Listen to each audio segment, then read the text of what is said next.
서울에 사시는 67세 김재수 어르신께서는 국가에서 해주는 건강검진을 꼬박꼬박 챙겨 받으셨던 분입니다. 위내시경, 대장내시경 다 하셨죠. 그런데요, 어느 날 배가 심하게 아파 병원을 찾으셨고 그 자리에서 췌장암 3기라는 진단을 받으셨습니다. 어르신은 억울하셨어요. 내시경까지 다 했는데 왜 이런 걸 미리 못 잡았느냐. 의료진에 대한 원망도 생기셨다고 합니다. 그런데요, 이게 국가 건강검진의 한계입니다. 국가가 해주는 건 어디까지나 기본 중의 기본, 암을 포함한 일부 항목만 검사가 되거든요. 췌장암처럼 무서운 병은 포함이 안 돼 있는 겁니다. 그러니 어르신 여러분, 국가 건강검진 무조건 받아야 하는 건 맞습니다. 그런데 이거 하나면 다 된다라고 믿으면 안 되는 겁니다. 오늘은 건강검진 중에서도 꼭 받아야 할 것과 굳이 안 받아도 되는 것 정리해 드릴게요. 그리고 내게 맞는 좋은 병원 고르는 팁도 함께 알려드릴게요. 먼저 국가 건강검진 말씀드릴게요. 이건 20세 이상 전 국민을 대상으로 2년마다 진행되는 기본 검진입니다. 혈압, 당뇨, 고지혈증 같은 대사질환, 그리고 위암, 대장암, 간암, 유방암, 자궁경부암, 폐암, 이 6가지 주요 암에 대해서 정해진 나이대부터 검사를 해줍니다. 예를 들어 위암 검진은 40세 이상, 대장암은 50세 이상부터 해당됩니다. 간암은 간염 보유자 등 고위험군에게만 시행되죠. 이렇게만 보면 든든해 보이지만 그 외의 암, 예를 들어 췌장암, 신장암, 담도암 같은 무서운 병들은 빠져 있습니다. 그럼에도 불구하고 국가 건강검진은 꼭 받으셔야 해요. 왜냐면 이걸 안 받으시면 암 진단 시 치료비 지원 같은 혜택을 못 받으실 수도 있거든요. 그렇다면 병원에서 해주는 건강검진 중 어떤 검사는 비추천일까요? 펫CT 검사. 이 검사는 방사성 물질을 몸에 주사한 뒤 암세포의 활성을 보는 정밀검사입니다. 그런데 방사선 노출이 너무 큽니다. 1년에 허용된 방사선 노출량의 8배 이상이 한 번에 노출됩니다.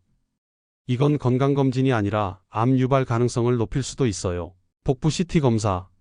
췌장, 신장, 담도 등을 보기 위해 찍는 건데 마찬가지로 방사선에 노출되고 조영제는 콩팥에 무리를 줄 수 있어요.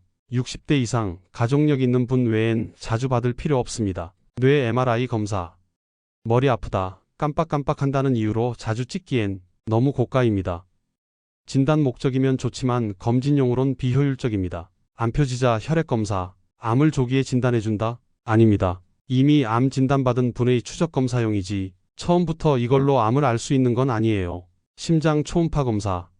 심장이 잘 안 뛰는 분, 선천성 심기형 등 의심되는 분들에겐 필요하지만 그 외엔 굳이 하지 않아도 괜찮습니다.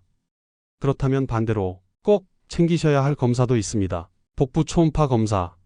췌장, 신장, 간, 담도 등 주요 장기 상태를 부작용 없이 볼 수 있습니다. 초음파는 방사선도 없고 안전합니다. 2년에 한 번씩은 꼭 받으시길 권합니다. 갑상선 초음파 검사.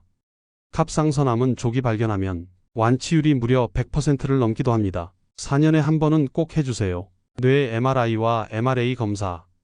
특히 MRA는 뇌동맥류 확인용, 머릿속에 시한폭탄이 숨어 있을 수 있습니다. 30대 이후 평생 한 번은 꼭 권장드립니다. 경동맥 초음파 검사. 목을 지나는 혈관을 보면 심장과 뇌의 건강도 가늠할 수 있습니다. 40대 이후 4년마다 권장드립니다. 혈액검사, 소변검사. 기본 중 기본이지만 머리부터 발끝까지 이상 유무를 알 수 있습니다. 6개월에 한 번씩만 해주셔도 정말 좋습니다. 이제 마지막입니다. 건강검진 병원 어떻게 고를까요? 공장형 검진센터는 피하세요. 원장님도 못 만나고 그냥 한 바퀴 돌고 끝나는 곳은 중요한 걸 놓칠 수 있습니다. 의료진 프로필을 보세요. 해당 분야 전문의가 있는지 홈페이지나 안내문에서 꼭 확인하세요. 검진 시기는 11월에서 12월을 피하세요. 이 시기는 예약도 어렵고 너무 바빠 정확도가 떨어질 수 있습니다. 어르신 여러분, 암 5년 평균 생존율 2024년 기준으로 72.9%입니다. 생각보다 높은 숫자죠. 하지만 암 진단을 받게 되면 그 전으로는 절대 못 돌아갑니다. 그래서 오늘 이 영상이 조금이나마 어르신들의 건강을 지키는 든든한 정보가 되었길 바랍니다. 구독과 좋아요 그리고 종 모양까지 눌러주시면 좋은 정보를 신속하게 받아보실 수 있습니다. 댓글로 서로를 격려해 주시면 좋을 것 같습니다. 오늘도 즐거운 하루 보내세요.